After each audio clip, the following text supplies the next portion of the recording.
আজকে যদি আল্লাহকে প্রশ্ন করি, ডেলি রাত্রে 3 থেকে 400 মারা যাইতেছে, তাও ফিলিস্তিনের মতো জমিতে। অন্য জমিনে মারা যেত মনকে বুঝে নিতাম, ফিলিস্তিনের মতো জমি যেখানে এখনো খলিল শুয়ে আছে। ওয়াদিয়ে খলিল কোথায়? আমি তো 15 বছর আগে দেখা, আমি তো চোখে দেখে বলতেছি, কিতাব পড়ে না, কিন্তু কিতাব তো উলামায়ে কেরামের কাছে আছে, আমার কাছে যা আছে চোখে দেখা। ওয়াদিয়ে খলিল তো ফিলিস্তিনে। মুসা আলাইহিস সালাম তো ওইখানেই শুয়ে আছেন, পাশে আল্লাহর রাসূল যে ইঙ্গিত দিবেন ওটাও তো ফিলিস্তিনের ভিতরে। যেখানে আল্লাহর রাসূল যেদিন মেরাজে যান, ১৬ লক্ষ নবীদের সম্মিলন হয়েছে বাইতুল মুকাদ্দাসে। না হয় না? বন্ধু ঋণ শোধ করছে, ঋণ শোধ। মনে হয় ওলামা বোঝেন নাই, আপনারাও বোঝেন নাই। আল্লাহর রাসূল ঋণ শোধ করে দিছে, ঋণ শোধ। কারণ আল্লাহ বন্ধুর জন্য সম্মেলন করছেন। ইদ আখাযাল্লাহু মিসাকান নাবিয়্যিন, যখন নবীদেরকে একত্রিত করে আল্লাহ অঙ্গীকার দিয়েছিলেন, সম্মেলন করছিলেন, ওই দিন বক্তা ছিল আল্লাহ, আলোচ্য বিষয় ছিল আমাদের নবীজির শান। আল্লাহ বন্ধুর জন্য সম্মেলন করছিলেন, আর এইখানে সম্মেলন করছেন বন্ধু আল্লাহর জন্য। এইখানে বক্তা মুহাম্মদুর রাসূলুল্লাহ, আর শান হলো আল্লাহর, আল্লাহর পরিচিতি তুলে ধরছেন। এই জন্য কিতাবে আছে আমাদের নবীজির মতো আল্লাহর পরিচয় কেউ তুলে ধরতে পারেন নাই। বক্তৃতা অনেকজনে দিছে, কিন্তু আমাদের নবীজি যখন দিছেন তো সবাই হা করে তাকায়া ছিল যে এই পরিচয় পারলো তো পারলো কি করে, আর পারবে না তো পারবে না কেন? সাইয়্যিদুল আম্বিয়া, ইমামুল আম্বিয়া, হ্যাঁ, সৈয়দা উলদে আদম, মানব জাতির সর্দার, কেন পারবে না? তো যেই জমিনে ১৬ লক্ষ নবীদের ইস্তেমা হয়, কেননা যারা প্লেনে উঠছেন ওনারা দেখছেন প্লেন রানওয়ে দৌড়াইয়া পরে উপরে উঠে, ঠিক না?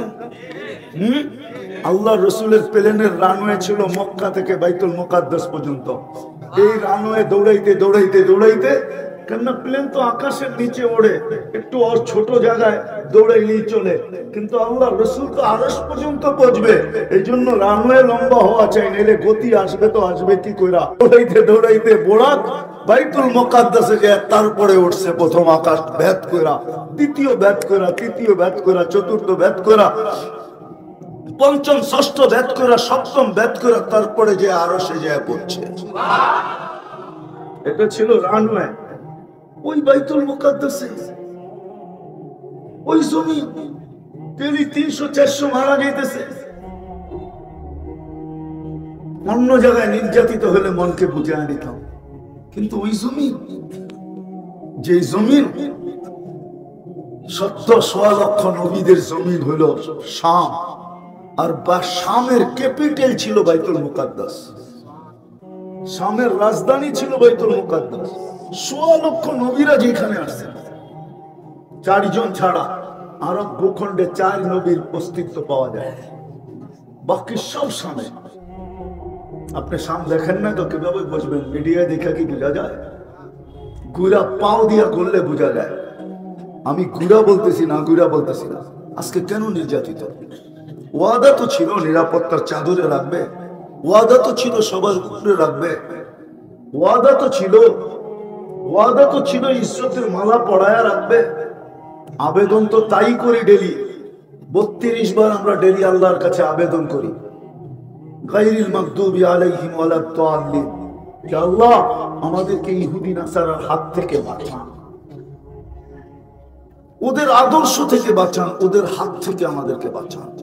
এটা আবেদন ডেলি করি। সূরা ফাতিহা পুরোটাই আবেদন, কমসে কম তো ৩২ বার করি ডেলি। কিন্তু আল্লাহ বাঁচায় না তো বাঁচায় না কেন? কেন নির্যাতিত আজকে? কেন আমরা নিষ্পেষিত?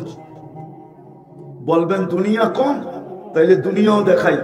দুনিয়ার 70% সম্পদ মুসলমানদের যাবে। বিশ্বাস হয় না? না, মনে হয় মধুপুরের মানুষের বিশ্বাস হয় না, এই যুবকদের মনে হয় বিশ্বাস হয় না। 70%। আমি 2-4টা দেখাই, যাকে তরল সোনা বলে, তরল সোনা, লিকুইড গোল্ড, তরল সোনার তেল, এটা মুসলমানের কাছে 70% মুসলমানদের পায়ের নিচে, মুসলমানদের জমিনে।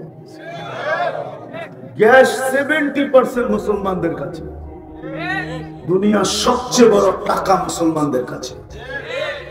এক দিনার দিলে $5 পাওয়া যায়। কুয়েতি এক দিনারে $5। ওমানি এক দিনারে $4 পাওয়া যায়। $4। দুনিয়ার সবচেয়ে বড় টাকা মুসলমানের কাছে। দুনিয়া বলবেন, দুনিয়ার সবচেয়ে বেশি প্রসাধনী মুসলমানদের কাছে। মুসলমানের চেয়ে বেশি প্রসাধনী কেউ ব্যবহার করে না। পেপারে দেখলে দেখা যায় যে মুসলমানের পায়ের জুতার দাম 20 লাখ টাকা। বাংলাদেশে একজন আছে, নেটে সার্চ দেন, ওর জুতা বলে 20 লাখ টাকা। মনে হয় জানে না এখানের লোকজন, ঠিক না? ও কি এটা পায়ে দেয় না মাথায় দেয়? মুসলমানের টি শার্ট পাবেন 2 লাখ 2.5 লাখ টাকা দামের, মুসলমানের শুধু টি শার্ট। অথচ নেটে সার্চ দেন, বিল গেটসের, যে সবচেয়ে দুনিয়ার বড় ধনী বিল গেটস, ওর একটা টি শার্টের দাম কত সার্চ দিয়া দেখেন। দুনিয়ার সবচেয়ে প্রসাধনী মুসলমান ব্যবহার করে, দামি জিনিস মুসলমান ব্যবহার করে, দুনিয়ার সবচেয়ে বেশি খায় মুসলমান।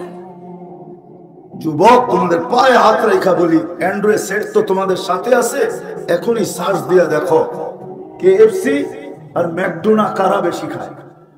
দেখো, দুনিয়ার মুসলমান সবচেয়ে বেশি খায় কেএফসি।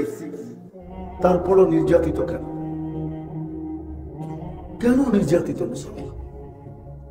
যারা আল্লাহর এত প্রিয়, সংখ্যায় কম, 200 কোটি মুসলমান বর্তমানে।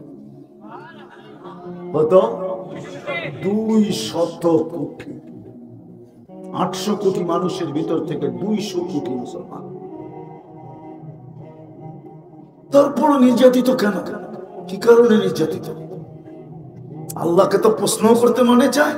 একটু আগে একটা করলাম যে আপনি তো বন্ধুর সাথে বললেন দেখা রাখবেন, এখন তো ডেলি রাত্রে মরে 300, 200, 250, 21,000 পার হয়ে গেছে ফিলিস্তিনে।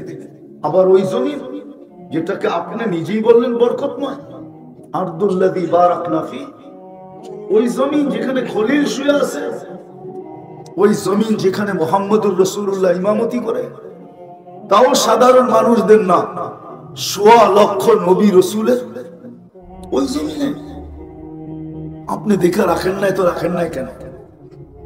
আপনি তো বলতেছেন আপনার সৈনিকের অভাব নাই। আমরাও চোখে দেখি আবাবিল ঘুরে বেড়ায়, মশা আমাদেরকে সারা রাত্র কাটে, চিৎকারের ফেরেশতা অবকাশ জীবন কাটাইতেছে, বাতাসের ফেরেশতা ঘুমাইতেছে, জিবরিল আলাইহিস সালাম ডানা মেলা উঠতেছে। নইলে ডেড সি তো জর্ডানে, অর্ধেক জর্ডানে অর্ধেক ইসরায়েলে, 5 কিলোমিটার চওড়া, 2.5 কিলোমিটার টু 100 কিলোমিটার, এটা ইসরায়েলের আন্ডারে। 2.5 কিলোমিটার টু 100 কিলোমিটার, এটা জর্ডানের আন্ডারে। এটা তো জিবরিল আলাইহিস সালাম খোঁচা দিয়ে বানাইছেন। কিতাবে তো এটাই পাওয়া যায়। উনি উল্টা মেরা দিয়েছেন, হয়ে গেছে ডেড সি। আজকে কেন উনি আকাশে উঠতেছে? আল্লাহ আমাকে তাখাইয়ুলি জবাব দেয়।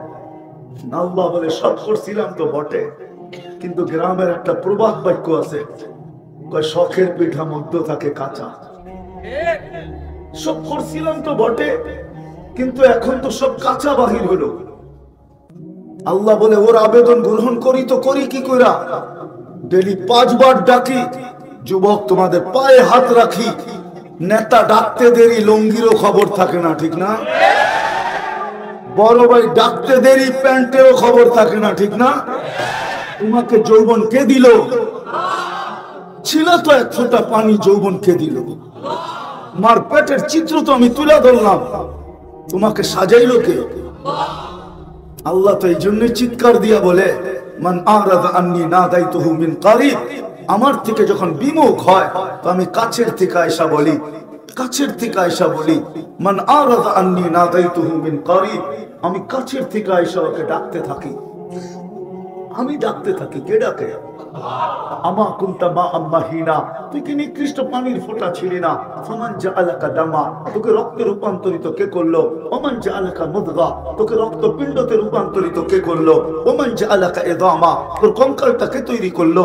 ওমান কাসা আলাইহি লাহমা, তোর উপরে সুন্দর, তোর উপরে গোশতের আর চামড়ার আবরণ কে চড়াইলো? আমা কুনতা সাগীরা ফামান কাব্বারা, তুই ছোট ছিলি, তোকে বড় কে করলো? আমা কুনতা দাঈফা, তুই কি দুর্বল ছিলি না?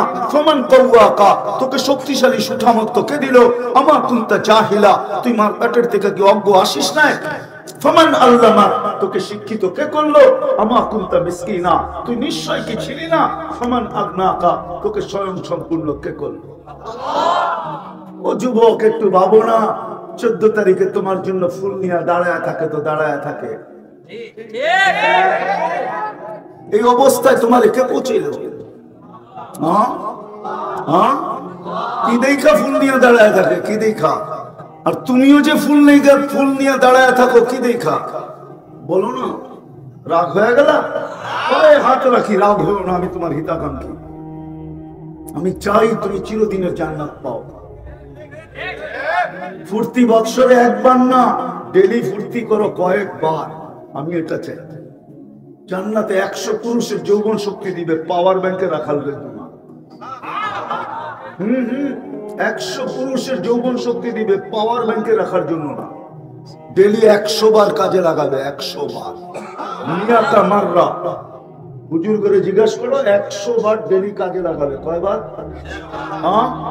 তাইলে বাবু, তোমার কাছে ডেলি 14 তারিখ কয়বার হইব? পার ঘন্টায় কয়বার হইব বাবু? ডেলি 24 ঘন্টায় যদি 100 বার কাজে লাগায়, তো পার ঘন্টায় 4 বার কমসে কম তোমার 14 তারিখ হবে। 4 বার। এই দুনিয়ার কামটা। মেসেজ দিছে 20 জন রে, লয়া দাঁড়ায় আছে একজন রে, ঠিক না? 19 জন বাইরেতে দেখতেছে আর খালি ফুলতেছে, ঠিক না? পরে সম্মিলিত হয়ে মিছিল বাইর করে দিছে, চেক খেয়েছি আমার ভাই, আগেরটা বললাম না আর কি। এরকম এরকম না যুবক, এরকম যেটা তোমাকে ভিডিও কল দিবে ওটা তোমারই হবে। তুমি চোখে দেখবে, তোমাকে ডাকবে, তাল ইলাইয়া, আমার কাছে আয়, দেখা যা আল্লাহ কি বানায় রাখছে। দুনিয়ার মতো মাটি দিয়ে বানাইছে, হাঁটু পর্যন্ত মুস্ক দিয়া, কমর পর্যন্ত আম্বার দিয়া, কাক পর্যন্ত জাফরান দিয়া, উপরটা বানাইছে হোয়াইট কাফুর দিয়া। 120 ফিট লম্বা, চুলটিও 120 ফিট লম্বা। কত? চুলটিও। লেহেঙ্গা পরা থাকবে 3 কিলোমিটার ঘেরের লেহেঙ্গা, মারবে 3 কিলোমিটার নিয়ে, এরকম ফুলা উঠবে। যেখানে তাকাইবো এখানে তোমার ছবি দেখা যাবে। ভালোবাসার জন্য ডিজিটাল মনিটর লাগানো থাকবে বুকে, তুমি দেখবা কতটুক ভালোবাসে, ঠিক না? মেসেজ দিছে ফুলের, জায়া দেখে মধুপুরে জুতা লয়া দাঁড়ায় আছে, ঠিক না? হবে না, হাইসো না, রাগ হয়েও না, আমার ভিতরের ব্যথা বলতেছি আমি, ব্যথা। এরকম হবে না যে তোমাকে মেসেজ দিবে ও তোমারই হবে। আল্লাহর রাসূল আঙ্গুলের পুরের আলো বুঝাইছে, আলো এরকম দুনিয়ার উপরে যদি ধরে, তাহলে দুনিয়া ফক ফক করবে, টর্চ লাইটের মতো আলোতে ফক ফক করবে। হাসি দিলে লাউ ফাহিকা আলা দুনিয়া তানাব্বারা সুম্মা ইয়াতিকুম রাসূল লাতুমিনুন্না বি, তারপরে নবীরা বলছে আমান্না বি। যতক্ষণ পর্যন্ত আমাদের নবীজির উপরে ঈমান আনার স্বীকৃতি না দিয়েছেন, ততক্ষণ পর্যন্ত কোন নবীর নবুয়তের ফাইলে আল্লাহর সিগনেচারই হয় নাই। ওই রাসূলের উম্মত আপনাকে বানাইছে, ওটার ভিতরে আদম থেকে ঈসা আলাইহিস সালাম পর্যন্ত সিগনেচার করছে আমান্না বি, আমরা ঈমান আনলাম। যদি রহমতের ছোঁয়া না রাখতো তাহলে ওই নবীর উম্মত হতেন কি করে আপনি? আমাকে বোঝান। চাইও তো হইতে পারলো না। মুসা আলাইহিস সালাম তো চাইলেন, ফাতারাদাত তাওরাত, তাওরাত কিতাবকে সরায়া দিয়া বললেন ফাজআলনা মিন উম্মতি মুহাম্মদ, আমাকে উম্মতে মুহাম্মদ বানায়া দেন। তাওরাত কিতাব উঠাইলি তো দেখি উম্মতে মুহাম্মাদি, উম্মতে মুহাম্মাদি, উম্মতে মুহাম্মাদি। শুধু উম্মতে মুহাম্মাদীর আলোচনা দিয়েই তো ভরা। এমন হবে, তেমন হবে, এই হবে, সেই হবে, শুধু উম্মতের মুহাম্মাদীর প্রশংসা দিয়ে ভরা। খুললে খোলা যায়, কিন্তু সময় নেই। খুললে সারা রাত্র খোলা যায়। মুসা আলাইহিস সালাম কে আল্লাহ এই উম্মতের ফজিলত কত শোনাইছে। উম্মতই তো নিজেকে চিনল না। আজকে উম্মতের যুবক নিজেকে চিনে নাই, ওর ভ্যালু কত। পুরুষ চিনে নাই তার দাম কত, নারী চিনে নাই তার মর্যাদা কত। যদি চিনতো, হায় হায় হায়। তো আমার শহর যেরকমই হোক, আমার গ্রাম এরকম হতো না। আমার গ্রাম যেমনই হোক, আমার শহর এরকম হতো না। আমার জাতির উম্মতে মুহাম্মাদী এরকম হতো না। আপনি কেমন পাবেন? আমি একটা হাদিসের দিকে ইঙ্গিত দিতেছি। বলে জমিনে বৈশা আকাশের তারকা যেরকম ঝলমলে দেখে, এই উম্মতের ঘরগুলা, উম্মত না শুধু টিনের ঘরগুলাকে আকাশের ফেরেশতারা এর চেয়ে বেশি ঝলমলে দেখে। না হাদিসে নাই? নাই? ফাজাইলে আমল খুলে দেখা দিই না? নাই। ঘর দেখে মানুষ তো পরের কথা, মানুষ কেমন জলমলে। যদি ঘর এত জলমলে হয়, ঘর জলমলে তো মানুষ দিয়া, ঠিক না? হ্যাঁ কি অন্ধকার দূর হইছে কি দিয়া? আলো দিয়া, ঠিক না? হ্যাঁ, অন্ধকার দূর হইছে কি দিয়া? তো গল জলমলে হইছে কি দিয়া? তাহলে ঘরই যদি এত জলমলে হয়, ভিতরের পাবলিকটা কিরম জলমলে? হ্যাঁ, ঘরই যদি এরকম জলমলে হয়, আফসোস তো এখানে। কি পাইলাম দুনিয়া, বলে কি পাই? হারায় গেলাম। দুনিয়াও পেলাম না, আখিরাতও পেলাম না। তাহলে কি ওই হাদিস সত্য? মিসকিনুন ফখুর। আল্লাহ রাসূল বলেন, আমার উম্মতের যারা দুনিয়াও পায় না, আখিরাতও পায় না, ওদের চেয়ে বড় হতভাগা কেউ না। দুনিয়াওয়ালা তো বলতে পারবো, ওই সাহাবীর মতো আমি 1 লক্ষ দিনার কোনোদিন একসাথে দেখি নাই। হাসান রাদিয়াল্লাহু তাআলা আনহু ঘরের থেকে 1 লক্ষ দিনার ওনার কাছে আসতে হাদিয়া, উনি বলছে লয়ে যা, তোরে হাদিয়া দিলাম। ও মসজিদে নববীর বারিন্দায় যে ঢাইলা লাইরা চাইলা দেখা একটা আওয়াজ দিছে, কার দরকার আছে? মাল্লাহুল হাজা ইয়াতি, যার দরকার তাড়াতাড়ি আয়ো। এই আওয়াজ মদিনার মসজিদ থেকে শুনছে, আর কে বয়ে থাকে? সব ছুটে আসছে 2 মিনিটে খালি। বস্তা লয়ে গেছে, লাও বস্তা, টাকা সোনার দিনার, জাগো দরকার উপরে দিয়া দিছি। তোরে না হাদিয়া দিলাম, তুই না গরিব। আমি দেখতে চেয়েছি, নিতে চাই না। আজকে আল্লাহ আপনাকে দিছে, কালকে আমাকে দিব। আমরা কোনটা নিলাম কোনটা? ভাবলাম রমজান গরিবের জন্যই আসছে। গরিবই যদি রমজানে কাছা দিয়ে লাগতো, ও কাছা দিলে তো আবার সতর্ক হয়ে যাবে, ঠিক না?